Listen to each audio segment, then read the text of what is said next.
Retour sur les moments forts du championnat du monde de motocross FIM, la 15e manche, le MXGP de Suède à Uddevalla. Première manche MX2 d'abord, avec le Foxhole Shot à mettre au crédit de Simon Lagenfelder sur sa gaz numéro 516. Il survole devant Luca Konen et Sacha Konen également. Kyle de Wolf qui sortira de la piste au deuxième virage, ici à l'extérieur. Il repartira loin dans le pack pour entamer une remontée sur toute la première manche. Pendant ce temps, Simon Lagenfelder qui mène la danse devant les frères Konen. À la fin du premier tour, Mikel Arup ici dans la vallée qui double Sacha. Nouvelle section du circuit de Uddevalla avec un camel en montée qui offre plusieurs possibilités pour les pilotes. Au tour numéro 2, Luca Konen qui attaque et qui passe Simon Lagenfelder. Il prend la tête de la manche. Derrière pour le top 5, André Adamo qui est de retour après sa petite blessure aux côtes qui double Camden McClellan. Il doublera également son coéquipier Sacha Konen ensuite pour le gain de la 4e position. Devant Kyle de Wolf qui tente de remonter et qui fera encore 2 nouvelles erreurs dans cette première manche MX2. Pendant ce temps, Mikel Arup en très grande forme qui double Simon Lagenfelder et s'empare de la seconde place derrière un Luca Konen tout en maîtrise devant. Kyle de Wolf qui attaquera en fin de manche les 2 pilotes Yamaha. D'abord Karis Résulis ici et également Rick Elzinga qui subira les attaques de De Wolf pour atteindre la 7e position. Son coéquipier Luca Konen remporte la première manche MX2 devant Mikel Arup second sur la Triomphe, Simon Lagenfelder 3e et André Adamo et Liam Evert sur les KTM compléteront le top 5.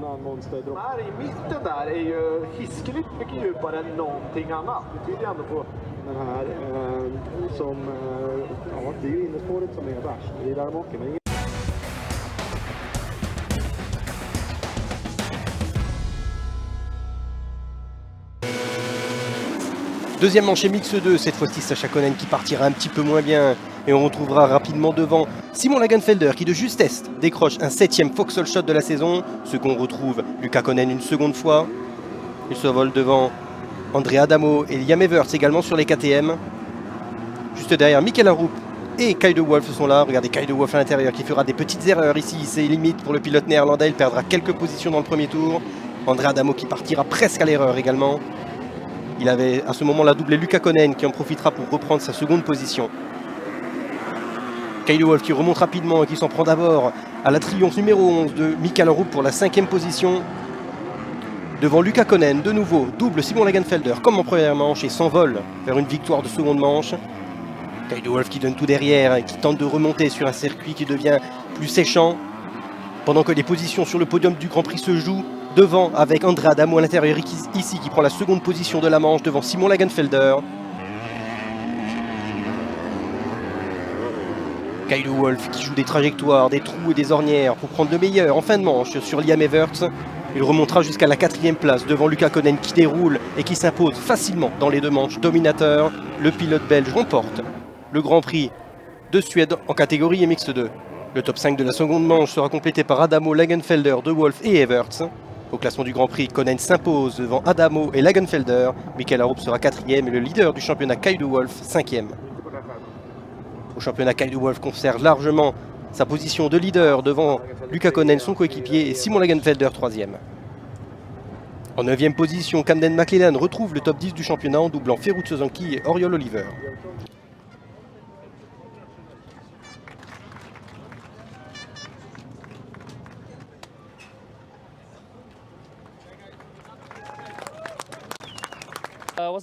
C'était un bon week-end, j'en avais besoin pour rebondir et je l'ai fait, donc tout était parfait, j'ai fait 2 bonnes courses, je roulais bien, j'ai eu beaucoup de plaisir sur la piste.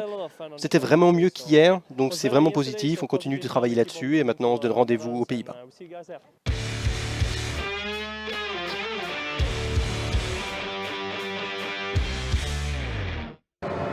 En catégorie MXGP, départ de la première manche qui offrira un spectacle magnifique au public suédois. On le verra très rapidement, mais c'est d'abord le Foxhole Shot à mettre au crédit de Romain Fèvre, de justesse. Et c'est Isaac Gifting sur les Yamaha GK qui prend rapidement les commandes de la manche. Gifting, héros local à ce moment-là, qui mènera pendant plusieurs tours la première manche MXGP. Pendant ce temps, Jeffrey Herlings qui se fait sortir dans le deuxième virage par Tim Geiser et qui sera loin dans le pack. Pour la 5e place, Jorge Prado qui double Calvin Vlanderen. Après 3 tours en tête, soutenu par son public, Isaac Gifting qui subit les attaques de la Kawasaki 91 de Jeremy Seewer. Ça passe pour Jeremy. Geiser à ce moment la 4e qui, ici à l'extérieur, dans les ornières d'Uddevalla, prendra la 3e position sur Romain Fèvre. Gifting second subit les attaques de Tim Geiser. Une petite erreur et ça passe pour le pilote HRC qui tente de chasser désormais Jeremy Seewer qui est parti en tête. Derrière, Jorge Prado qui continue de remonter. Ça passe sur Romain Fèvre et qui s'attaque également à Isaac Gifting second. Gifting qui est coincé entre les pilotes d'usine. Ça passe à l'intérieur quelques virages plus tard pour Jorge Prado. Actuellement 3e. Tim Geiser devant qui revient sur Jeremy Seewer après avoir fait quelques tours en tête et qui s'impose avec virilité sur le pilote suisse.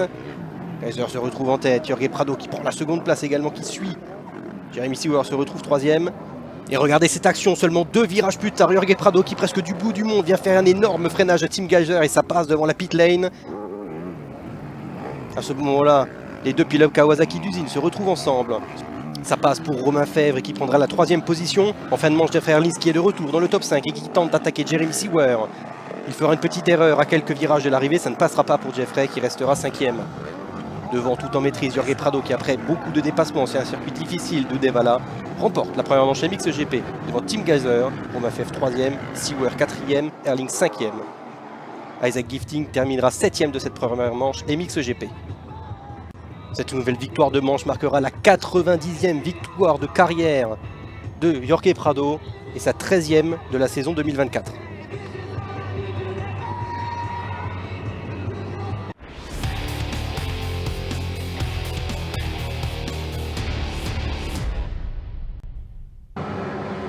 La grille tombe sur la 2e manche MX GP à Uddevalla et c'est cette fois-ci une Fantic, celle de Glenn Koldenhoff, numéro 259, qui arrache le Foxhole Shot, son 2e de la saison. Mais tout de suite, Jorge Prado et Isaac Gifting, une nouvelle fois, qui le double. En 4e position, brièvement, on retrouvera également Tondel. Jeffrey Herlings qui prend rapidement la 3e position derrière Gifting. Pour le premier tour, Herlings qui ne veut pas laisser filer Prado, qui prendra rapidement la 2e place devant le pilote suédois. Glenn Koldenhoff qui fera une erreur ici à l'extérieur et qui perdra plusieurs positions. Geiser passe et également Gifting. Tondel à ce moment-là qui fait presque la manche de sa vie, à ce moment 4e. Calvin Van Der Ren sur la Yamaha d'usine qui le doublera d'abord. Subira les assauts de nombreux pilotes d'usine. C'est Romain Fèvre ensuite qui passera la KTM numéro 17. Gifting qui continuera de se battre à l'arraché avec la Yamaha d'usine de Calvin Van Der Ren. Ça passera pour Calvin à ce moment-là pour la 4e position. Romain Fèvre qui passera également ensuite à l'intérieur. Gifting à ce moment-là est 5e. Au 13e tour, Romain Fèvre, certainement inspiré par les dépassements de Jorge Prado en première manche, qui fait la même manœuvre et double Calvin Van Der Ren. En tête, Jorge Prado qui aura au final dominé le week-end à Uddevalla et remporte sa 91e victoire de manche. Jorge Prado qui signe son tout premier succès sur le sol suédois en Grand Prix. Au classement du Grand Prix, Prado qui gagne devant Tim Geiser, le leader du championnat, et Jeffrey Herlings 3e une nouvelle fois. Romain Fèvre et Calvin Van Der Ren complètent le top 5. Geiser conserve la tête du championnat, mais ça se resserre avec seulement 17 points d'avance sur Jorge Prado et Jeffrey Herlings 3e.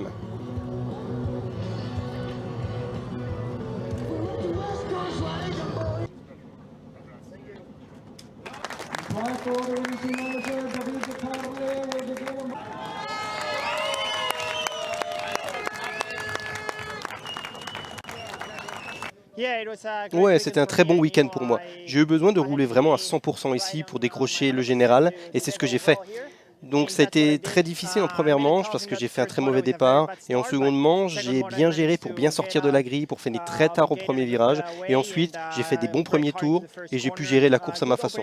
C'était un circuit qui était vraiment difficile, tout le monde avait une super vitesse ici donc je suis vraiment super content.